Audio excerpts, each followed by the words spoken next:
verdade.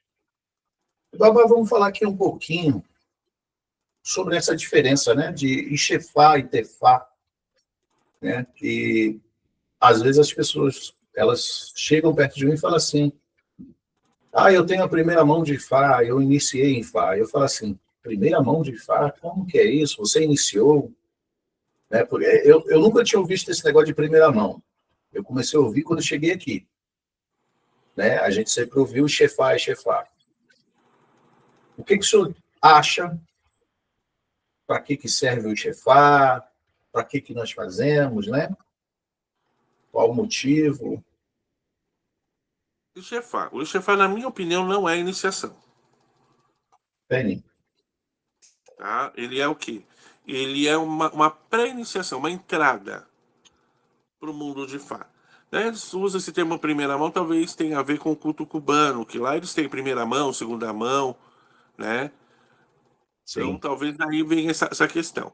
Mas o Ixefá, ele é um Ifá, que ele é preparado, ele vai ter o Du, ele vai ter nome, ele vai ter tudo, só que ele é apenas sacralizado na terrina, não é feito nada no corpo do Aô. Por isso que eu Sim. não considero ele uma iniciação. Já o Itefá não, o Aô vai ser raspado, o Aô vai ser pintado, ele vai receber o seu Ifá, ele vai passar pelo mistério, pelo Ibodu, né? Ele vai receber ali as orientações dos tabus que ele tem que ter, né? Agora também tem as promessas que Ifá faz.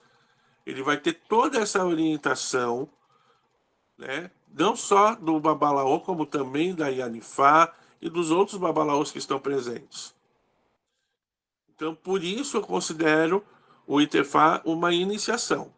Nessa iniciação, você pode ou não ver Yaodu, que é o Aô Elegant, né, que eles Uhum. chamam aqui, chamam de Aô Elegant, aquele que não viu Yaodu. Ou, se for o caso, de algumas famílias, já mostram o Yaodu para o Aô e resolvido o problema. Mas isso é uma questão particular de cada família. Sim. Mas será que... Desculpa. Será que todo mundo veio para ser babalaô? Nem todos vieram para ser Babalaô. Nem todos vieram para ser Babalaô de ofício. E nem todos que vieram para ser Babalaô de ofício querem ser Babalaô. Né? Isso também é uma outra questão e Ifá não vai obrigar ninguém a fazer algo que não queira. Então eu penso assim, o Ixefá, muitas vezes, o Ixefá bem feito, você pode carregar ele para o resto da sua vida e o Ifá vai estar ali alinhando o seu destino. Bem, Como também o Itefá mal feito vai acabar com você. Né? Eu conheço pessoas que fizeram o Ixefá, deram prazo para fazer Itefá, a vida delas melhorou